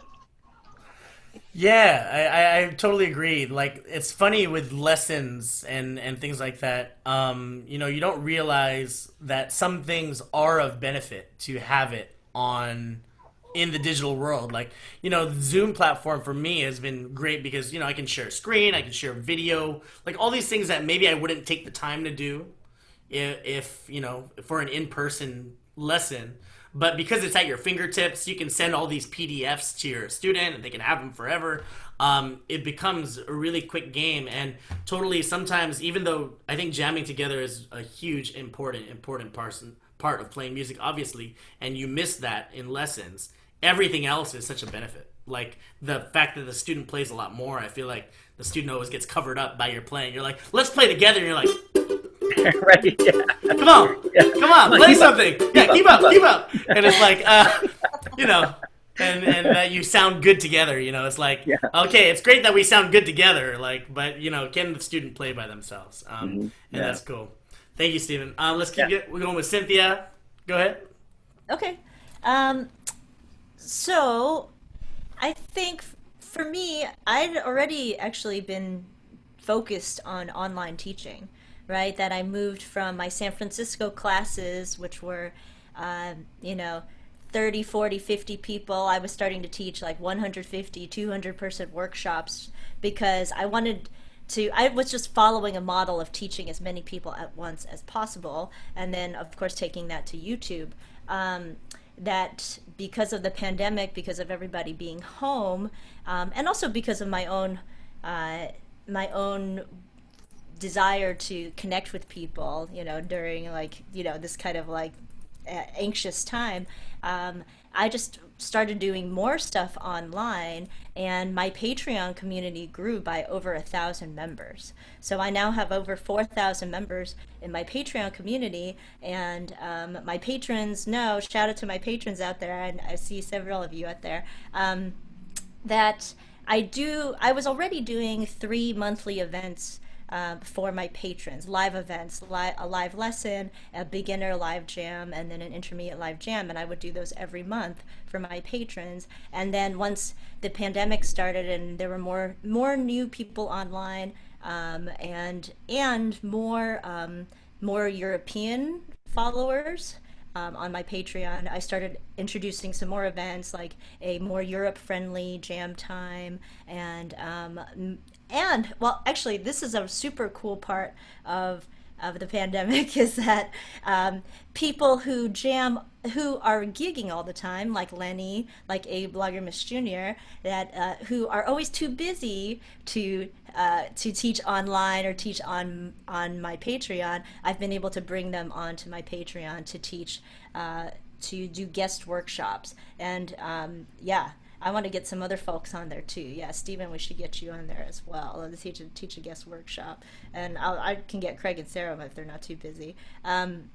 Yeah, I have focused more on developing my online community to encompass as many people as possible. I have a $1 level that's pay what you can just to be part of the community, because it really helps to have a community when you're learning. It really makes you more encouraged. You feel like you have a cohort. You feel like you have people to ask questions to, and you feel like that we're all moving together, right? And then Lenny and I have been doing these weekend live streams and giving people a chance to get together across the web. And of course, like my other friends who are doing online stuff, jumping in on the mini Uke Fest and we on Instagram, we did a stay in Uke, a ukulele festival on Instagram, and that was really fun as well. Playing with the tech stuff, I mean, with Lenny's encouragement, but I've always focused on having good audio, right? I think I could have mentioned this earlier with YouTube, that actually when it comes to YouTube, good audio is more important than good video. If it's blurry, people will forgive you. If it sounds terrible, people will click away immediately, you know? And the better it sounds, the more they're more likely to stay. So I would say that overall, I've seen people just sometimes when people are focused on improving their tech, they kind of like are focused on the video, but you know, what Craig was alluding to before, we might not need to see you in 4K. You know, not everybody looks great in 4K. Only Ben on. Can we see Ben on in 5K? No one wants that, Lenny. You and all the 25 viewers of that video that you showed. We do want to hear your ukulele, you know, we do want to hear your amazing vocals. You want to focus on making that tech. And then just for me and Lenny working together and trying to reclaim that joy of being able to sing together at the same time, you know. And that's definitely been a focus. Any other questions? Is that enough? Craig? Yeah. I do feel. Oh, that's okay. Go ahead. No, that's okay. Meet me. Go. Just. Yeah. But, No, well, we're gonna. Oh, go ahead, Craig. Go ahead, Craig. Okay, so no, I wanted to mention one of the coolest things about this too is that you have people like Cynthia said that never had the chance to do things like this. I mean, you look at people like Herboto Jr., who's like been the most social now that I've ever seen him in my life. You know, and it's cool. We're starting to get to know other artists, and we're doing collaborations that we never would have had all of these artists at home at this, you know, at all at once. So there is a silver lining to all of this. And, you know, again, I've seen some people kind of complain that there's too much going on. This will never happen again. You're never going to see this amount of creativity just pour out of people just because we don't have any other option. But when things, you know, go back to quote unquote normal, things will change a bit. But it's like this is a really creative, special time, I feel like. Yeah, I feel like it's the renaissance, really. It's like the quarantine renaissance of all the artists. And I think, you know, I'm going to let Ben on give his answer as well to this question of how tech has changed, you know, your situation, and especially in quarantine. But I think that, you know, quarantine has really allowed us to almost think more about how we do what we do. You know, it's a sabbatical for us. And like Ben on, I think Ben is a good classic example of this. Even though Ben, this is not your full-time job at all. I always like to say, art is gonna art. Like, if you are an artist, you're just gonna art no matter what you get, no matter what you're doing on the daily, and that's exactly what you do. So, what is your kind of takeaway from this quarantine as far as, you know, tech, or how is it taking you through this period? No, I think the other guys and the other guys and Gal nailed it already, so I won't repeat, but I think I echo their sentiments pretty strongly. So I'll focus on the content side, which is art should be a reflection of what's inside, and hopefully that is reflecting what's outside a little bit, and then it comes out a certain way. And in the case of us, it comes out through our voice, comes out through our hands on an instrument, right? And if anything, Lenny, the inability to be social in real life, it enabled me to start thinking about, well, how do I get my kicks then that way, right? I'm not gonna go get a drink or get a bite or go to the beach with people when we're all locked down. And so the first thing that, it's funny, in a non-lockdown period, I think the last couple of years I've done maybe 3 or maybe 4 videos per year, right? Tops. And then this lockdown period, I think I did 6. simply because this is changing what's inside of here, because it's changing out there, and what wants to come out. And I think what came out first was, well, how do I feel? I feel like I can't see people. And here are a couple songs that reflect that I'd like to, right? And then it also started coming out of, okay, well, what else is sparking joy? And so I know that's not a tech answer, Lenny, but I think the other folks already nailed it. What's changed most for me is time would be one, and then the second would be what is inspiring now, and it is different than it was 3 months ago. Absolutely, thank you for that. And yeah, exactly right. I mean, like, you know, it just you know, it takes time to do these things. And, you know, a lot of us working musicians, or you're working, you know, in a different job, you don't take the time that you normally would on, especially nowadays, on, you know, learning a new craft, learning something that will push yourself ahead. And so quarantine has given us all a chance for that. And it's so amazing to see everybody in this Zoom room, because I definitely see, like, our power level is above 3,000 right now. And like, we're about to go to Super Saiyan 4, you know, with the leveling up of what we're doing out there, and allowing us to keep doing what we do, which is art, which is music. So this is going to be kind of a free form as we dive into 15 minutes till 8. And I know everybody is hiding their video right now, and we have a couple of questions that are just on the chat, I think. Although, oh no, I just saw someone raise their hand. So this is going to be pretty free for all. But if you have a question, please start your video and ask it, and we'll see how many people who are online still are just going to pop up out of nowhere. There we go. All right, Christina, go ahead and ask your question. Oh yeah, and you got to unmute. So oh, yeah, there hi we go. there. I'm unmuted now. Great. Yep. First of all, thanks so much for this. This has been a really game changer for me, just hearing all this stuff. It's really amazing. So thanks, guys, for that. The question that I had, or one of them, was for Craig. And when I was watching the workshop the other day, I noticed that you're on your iPad and you do some bit of drawing on there for bits and pieces. What program are you using on the iPad and how are you able to sync that to your OBS? It's synced to OBS, yes? Yes, it's plug and play. OBS will see it as a video source, and the app that I was using was Notability. Oh, okay. So do you actually hardwire it to your computer? Yeah, it's just USB-C to the computer, to USB, and it will register, and you can find it via OBS as a video source.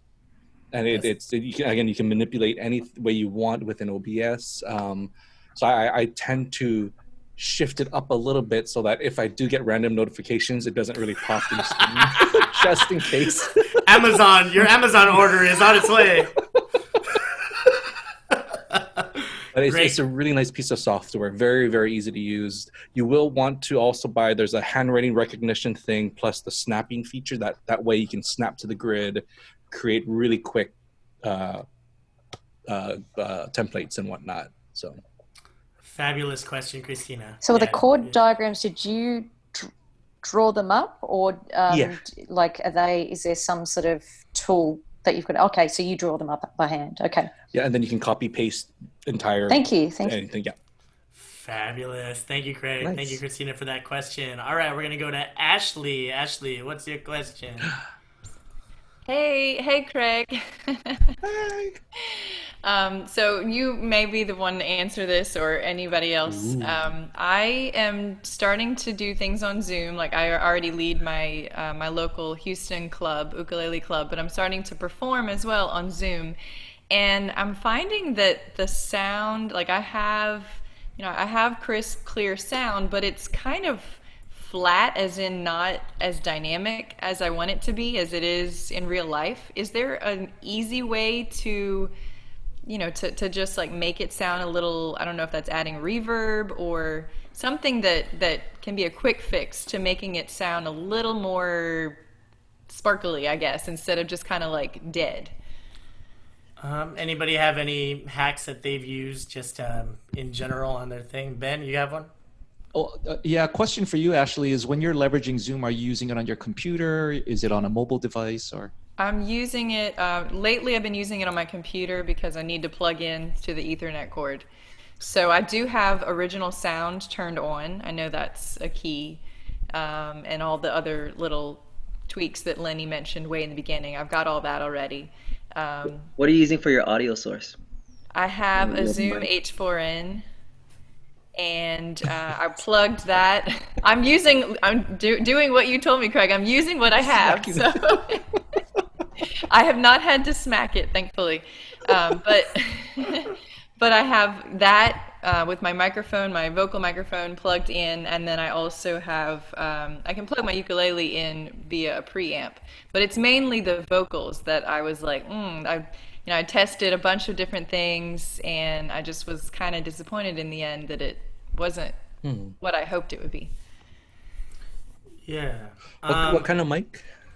It's a Sterling SP50 or something. It's like a recording microphone. It's not super expensive.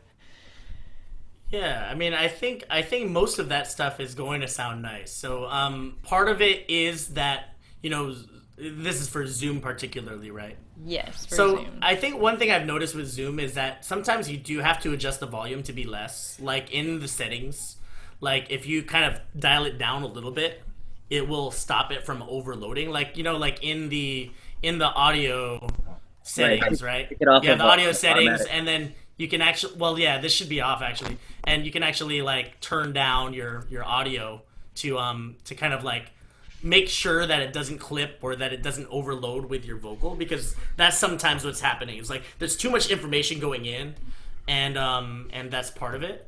But the other thing is that Zoom does have its limitations as far as its audio quality. That's why these things like, going OBS straight to Facebook or straight to YouTube is sometimes better, because the audio capability is so much better with the and then something with audio movers as well, which I'll keep supporting, is that audio movers is one of the highest quality low latency ways to get audio out. It's just it's a different kind of platform. Like it's peer to peer rather than streaming. Anybody else want to chime in? Let's get Ben first and then Craig. Oh, sorry. I was just going to piggyback on what you said, Lenny. I think if you were to look at it in super simple terms, there's two things that could be affecting the flatness of the output, right? One could be, how is the audio information going into your computer and then through Zoom? The second would be, how is Zoom processing that inbound information? Fixing the second will be challenging, right? There's only limited options that Zoom will allow within the framework of that software. But fixing the input would be where I might focus first, which is, what's the quality of the interface that's accepting that info and then putting it into the computer? And only because that's probably a faster fix. But I'd love to hear what Craig has to say about that. Oh, for Lenny, can you stop sharing your screen for a second, please? Yeah, the delay is throwing me off too. My bad. Go ahead, Craig. Thanks. It's late. Yeah, it's late already. I've been up for like 16 hours, guys. All right, go ahead, Craig. We're very lucky that we've been able to spend like a year or so with Ashley, and I know for me, I do think part of it is also how your room is treated, because a lot of the places that you've been doing VEs from and then the recordings from there's a lot of reflections happening, which tends to keep things just in that register, and it kind of gets up there. I would experiment just for fun, because with the H4, it's a great little device, and I would experiment going into, just for one of them, take a light, go in the closet, and just try it out, because I promise you, I think there's going to be a lot of audio improvements just having that control of how it's going into the mic, and I think that has a big part of what you're hearing, and just a little bit of treatment, I think would go a long way. Cool. Okay. So y'all all heard it. Craig told me to go into the closet. Craig says many questionable things, so I'm not surprised. No, thanks. I appreciate it. Thank you for the question, Ashley. Thank you so much for tuning in. And let's get over to Linda over here. Linda, what's your question? Thanks for this. This was wonderful. was looking for something where 7 or 10 people could jam, and it sounds like there really isn't anything for that yet. So I've heard a cappella, you could do one at a time and then playback. And I've heard audio movers if you want to pay for that. Does that allow more than 2? Or when it's peer-to-peer, can more than 2 people do that, or just 2? No, right now Audio Movers is really like it's kind of a one-way track. So to get into it, when Cynthia and I do the Audio Movers, I am beaming to her DAW, which is her digital workstation, right? And then she is then playing against that and broadcasting that. So I actually don't really listen to her when she's harmonizing, and it's kind of a one-way street, but I have a loop pedal, so I actually set the loop pedal sometimes, and then I can go out of headphones and then listen to her. Okay. And I'm like, oh, that sounds really cool, like what she's singing there. We can take turns. That's been the really nice thing with Audio Movers. Another good hack, if you're just looking to kind of like do something where, you know, we're jamming to the same audio source, for example. Watch Together, which I haven't really played with here, is how people do like karaoke rooms on Zoom. Is that everybody watch together at the same time. You can watch YouTube at the same time. It's pretty well synchronized. And then people are jamming, and then you could, like, in Zoom, you could unmute one person, and that person could be jamming. Then you can go to the next one. But the last one that my friend is Jake Shimada, Little Jake. He's Big Jake now. He's 16 years old. My goodness. He is big now. Oh, goodness gracious. Yeah, we all know Little Jake. Big Jake now.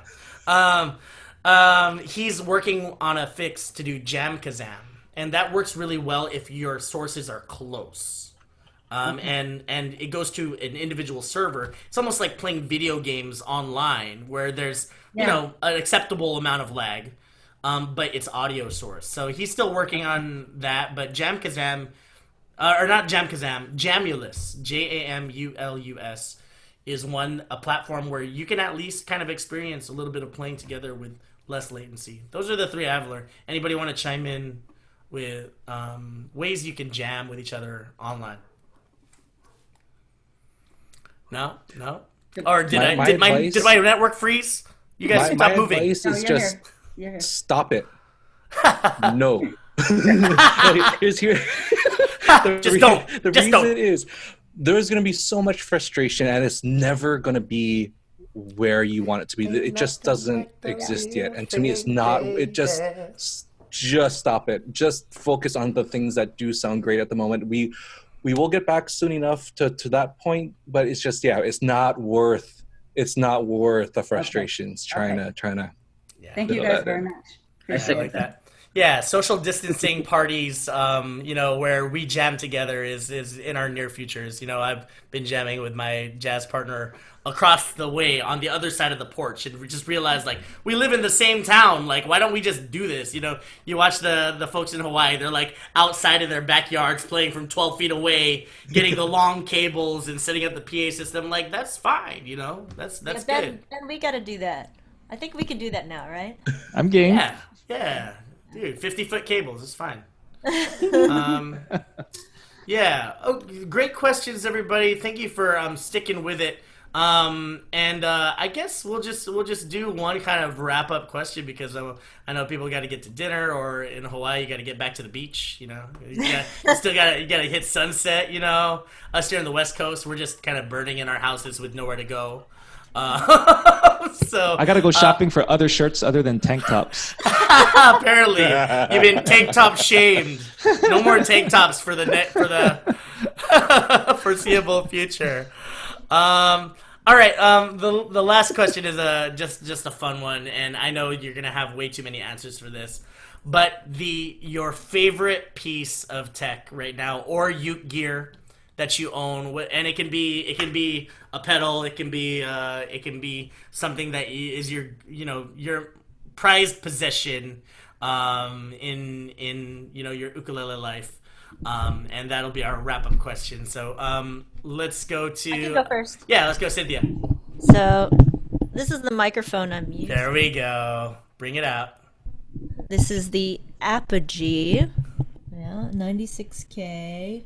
You probably can't hear me from the back side of it, but you can probably hear me pretty clearly from this side of it.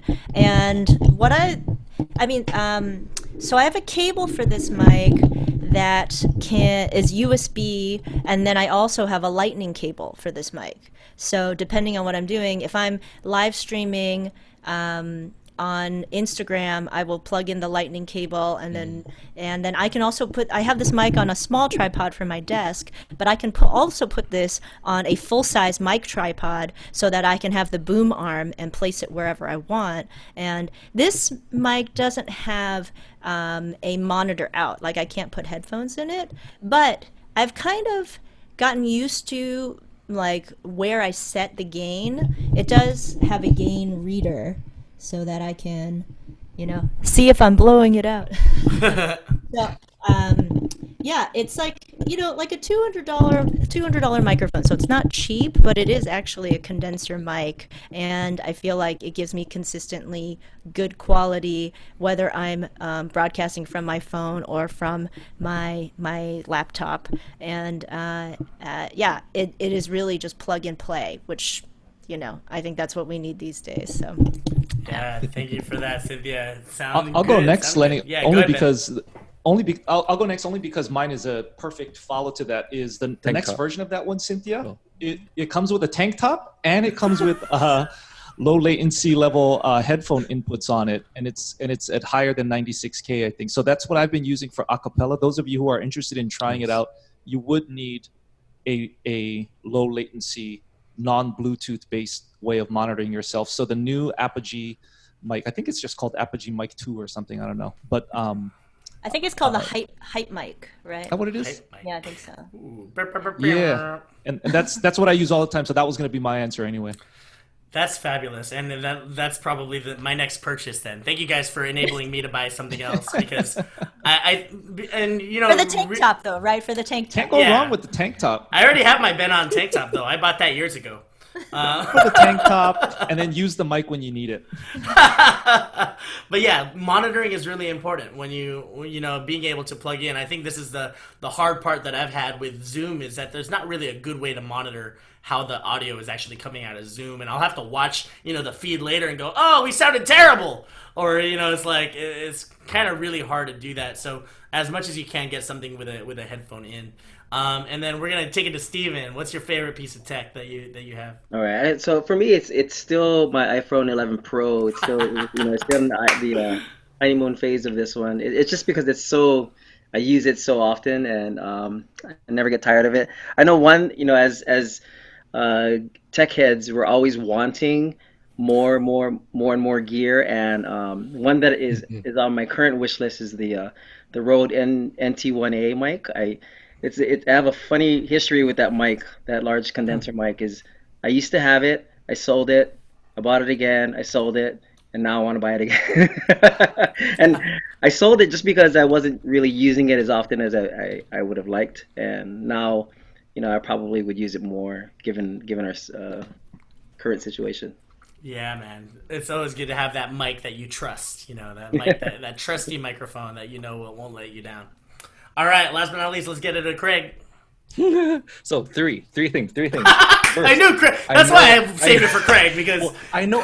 Because technically, I am supposed to say it's our wedding ukulele, right? Oh, yeah, like as I know, I'm supposed to say that, right? So, but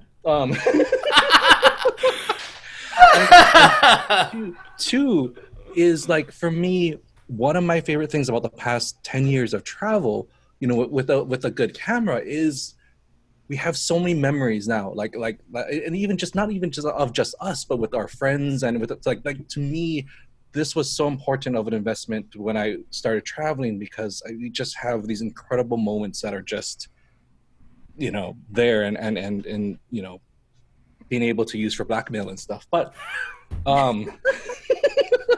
but I feel so bad. So the reason why I had the camera off earlier was Sarah was running out, and I had Cameron, and she went out to get me my birthday gift, and one big expenditure this year, and I just kind of unpacked it tonight, like during the live stream. Like, this was like in my lap. Right, that's what I want. Yo. Check it out, Craig. Check it out. Oh my gosh! Yes, is that the arrow? Yeah. So we have the arrow plug. That's what I'm actually using right now, and we use that for the last 2 albums to retrack out of.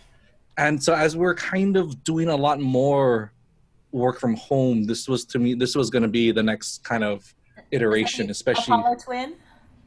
It's the X4. Oh, nice. Hey, Craig, since you upgraded, I'll take your old one. I am actually, Herbalto Jr. is going to actually use it. Woo! So he's going to get connected with that. But just, so yeah. I love you guys. I'm not just like waiting to, unplug everything and get it. But, yeah. Oh, man. Well, guys, it is that is so amazing. Thank you guys for making my shopping list totally impossible to fulfill. And thank you really, really for sharing the time.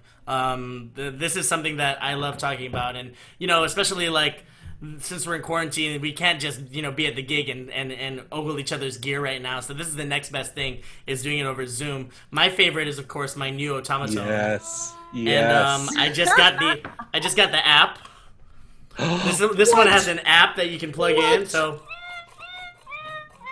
Oh my gosh. So I have it on the cat emulator. Oh my gosh. Yeah. So Sarah's gonna buy one right now. So so that's my new one.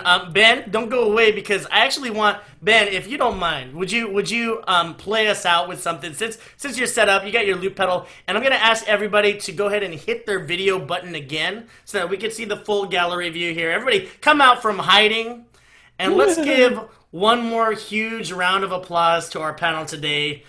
We got Craig Chee, Stephen Espaniola, Ben On, and of course Cynthia Lin, guesting. Awesome. Thank you, everybody, for making this tech talk happen. Our tech dreams come true here. And we're gonna let Ben On play it out, because one of the things that we can do about Zoom is, we can't sing together, we can't play together, but we sure as hell can dance together. And Ben On is gonna plug in right now and give us some of his loop pedaling. Play us out, Ben. All right, I'll try. And in typical me fashion, I'm going to choose a song I'm not really comfortable with, but might be fun.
I don't know the words to the second verse, yeah. Oh, beam the audio so Lenny can sing it. Beam it through technology. Ooh. Hey, mahalo, you guys. Thanks, Lenny. Give it up, and yep, I know we all gotta go, so everybody please have a wonderful week. Everybody who's on my mailing list will be jamming again Wednesday morning, 10 a.m. Pacific, Friday, 12 p.m. Pacific, and thank you again to our lovely panel for joining us today, and have a good rest of your day wherever you are. We'll see you on the interwebs. I'll get this cut up and send it out to YouTube. So it should be on by tomorrow. So thank you, everybody. Awesome. Good night, Mahalas. everyone. Good night. Thank you so much. Woo! All right, bye, y'all. I'm gonna end this meeting. We'll see you.